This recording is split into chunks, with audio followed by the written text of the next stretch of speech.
In this video, we're going to solve multi-step equations using inverse operations and SADMEG, where the variables are on both sides of the equation to start with. We've kind of worked through different types of equations so far. We've worked with one-step and two-step equations, where we just had to undo one or two operations. Then after that, we worked with variables on one side of the equation, where we might have multiple steps that we need to undo. Here we're going to have multiple steps to undo, but we're going to have variables on both sides of the equation. So the first thing that we have to do is we have to simplify each side. So we're going to draw that line through that equal sign like we've been doing and simplify each side separately. Then the next thing we need to do is use inverse operations to move the variables to one side and the constants to the other. We need our answer to look like our variable equals a number. So our variable has to be on one side and our number has to be on the other side of the equal sign.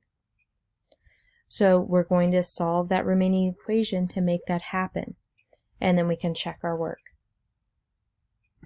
Alright, so as we look at this first example, we have 8x plus 17 equals 2x plus 35. So I'm going to draw that line through that equal sign so that I can look at the left side and the right side separately. I can't combine 8x and 17. The 8 has an x with it and the 17 does not. So I can't combine these to be 25x. That's not correct. We can't combine terms that aren't the same type of term. So I just leave it. I can't do anything with it yet. Same thing on the right hand side. 2x plus 35, I can't add those two together, so I leave it for now. So what I need to do is I need to be able to get the variables on one side. Right now I have variables on both sides. I also have constants on both sides. So I need to be able to move things over, and the way I do that is with inverse operations. So the first thing I can do is get rid of this 17. So it's being added to this side, so I can subtract it. That's going to leave me with 8x on the left. I bring down the 2x, and 35 minus 17 is 18. Notice now how I have all my numbers, or all my constants, on the right hand side. Now I need to move the variable to the other side. So I'm going to subtract 2x. That's going to leave me with 6x equals, and I bring down the 18.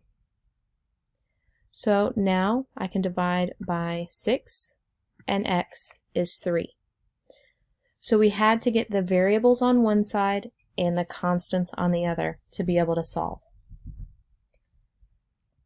Alright, in number 2, I'm going to draw that bar. I don't have anything to combine over here, so I leave it. I don't have anything to combine over here, so I leave it. Now I need to worry about moving things over. I do that with inverse operations. So I'm going to subtract the 8 from both sides. That's going to leave us with a 7k equals 2k, and then negative 37 minus 8 becomes negative 45. Now I need to move the 2k to the other side, because my numbers are over here, so my variables need to be on the left. So I'm going to subtract 2k. That leaves 5k equal to negative 45. Divide by 5, so k is negative 9.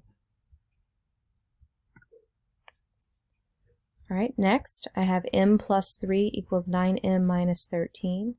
Draw that bar. Okay, so I don't have anything to combine over here. I don't have anything to do over here, so move stuff over. So I'm going to subtract 3. And that leaves me with m equals 9m minus 16. Now I need to subtract 9m. Because my constants are on the right, I'm going to move my variables to the left.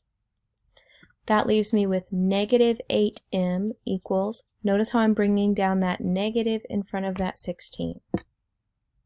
Then I can divide by a -8 and get that m is 2. All right, here on number 4, draw that line through that equal sign. And now I look at my sides. There's nothing to combine on either side, so I'm ready to move stuff over to get my variables on one side, constants on the other.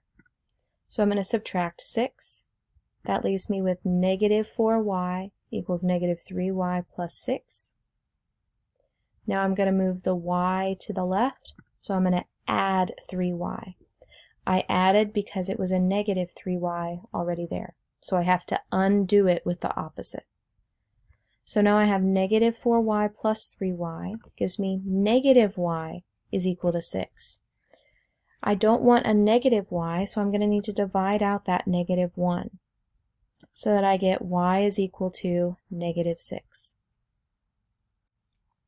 Let's take a look at number 5. Notice I have 6a plus 40 equal to 2a.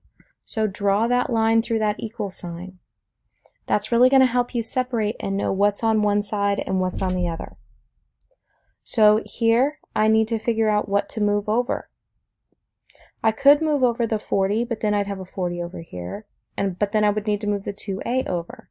So I need to think about what's the most efficient way to go here. So I see that I have my constants on one side already, so all I have to do is move my variables to one side. So if my constants are already over here, I can move the variable to the other side. So if this is a positive 6a, I can subtract it. So 6 minus 6, that term goes away over here, and I'm just left with 40 equals -4a. Well, now I can just divide by that -4 and get that a is -10. Right on number 6, draw that line through that equal sign. Notice here on that right-hand side that the variable term isn't written first. That's okay. It doesn't matter what order you write them in, as long as you combine the right things. Okay, so I know I'm going to need to move my variables to one side, constants to the other. So I'm going to add 29 to both sides. That's going to leave me with 5w on the left. 55 plus 29 is 84, and I bring down the -2w.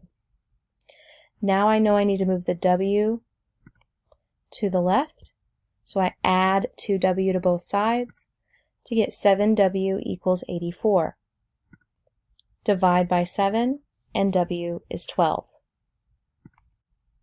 All right, let's take a look at number 7. Put that bar at that equal sign, separate those sides. I promise it helps you organize your thinking so that you know what's on one side versus the other. All right, so we have 5p minus 11. There's nothing to combine there. We have 13p minus 43. Nothing to combine there. So I'm going to add 11 to both sides. That's going to leave me with 5p equals 13p minus 32 when I combine the -43 and a positive 11. Now I can move that 13p to the left to get my variables on one side. So I subtract 13p from both sides. 5 minus 13 gives me a -8p. Bring down the -32. Divide by -8 so that p is 4. All right, on number 8, let's be careful of the negatives here. Those negatives can mess a problem up. So this is why it's so important that you take it slow and take it step by step. Write everything down. All right, so we've got -50 minus c equals 5c minus 2. So I'm going to add 50 to both sides. That's going to leave me with -c. Notice how I brought down that minus sign as a negative in front of that c.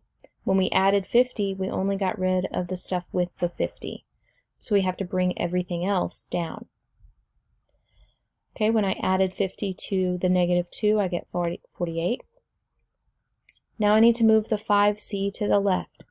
So subtract 5c.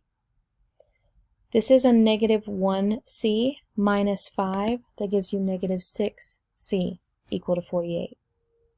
Divide by -6, so c is -8. All right, from here, we're going to draw that line through that equal sign, but here we notice we have some different terms that we need to combine. So I need to combine the x terms first. So I have a -5, and I'm going to add 3 to it, which gives me a -2x. I didn't have anything to combine with this 16, so I just brought down the -16. I didn't have anything to simplify on the right, so I just brought everything down. Now it looks like the problems that we've done previously. So I'm going to add 16 to both sides and be left with -2x equals -7 minus 9x. Add 9x to both sides and get 7x equals -7. Divide by 7 to get x equals -1. On number 10, draw that line through that equal sign. I can't combine 6r and 5, so I just bring that down, but I can combine the 1 and the -24. No, there's not something on that side to combine with the 8r, so I just bring down the 8r.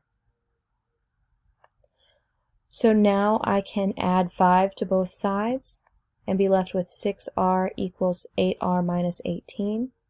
I can subtract 8r to move the variables to the left. Then I divide by 2 to undo that multiplication. And then I have r equals +9.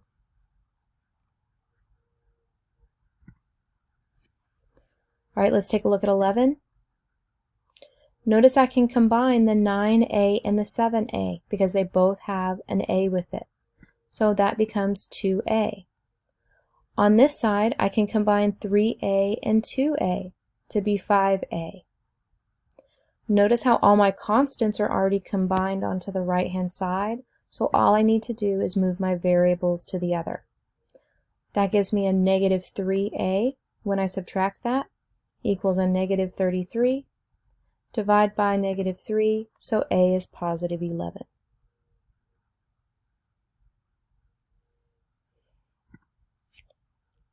Draw that line through that equal sign, and notice you can combine the -5 and the -20 to be a -25. Now I'm ready to move stuff over, so I add 25 to both sides, and I'm left with 7m equals 45 minus 2m. Then I can add 2m to both sides to get 9m equals 45, and then I'm going to divide out that 9 and get that m is 5. On these two examples, notice we've got those parentheses. So the number outside the parentheses, remember I'm distributing. So I'm multiplying the 4 times the k and the 4 times the -2.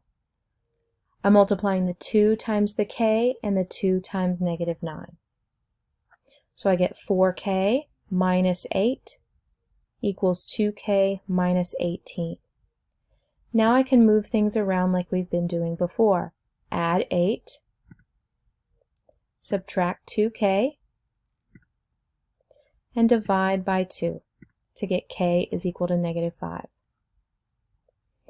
On number 14, I'm distributing a -6. So a -6n, a negative times a negative equals a +18 here. 5 times 4 gives you 20, and 5 times -n gives you -5n. Subtract 20 from both sides to move that over here, and that's going to leave me with -6n minus 2 equals -5n. Now I can add 6n to both sides, and I'm left with n equals -2. Remember, you can pause and go back and look at any steps again and figure out what we did. That's the beauty of these videos, is you can go back, rewind and replay and listen to it as many times as you need to understand.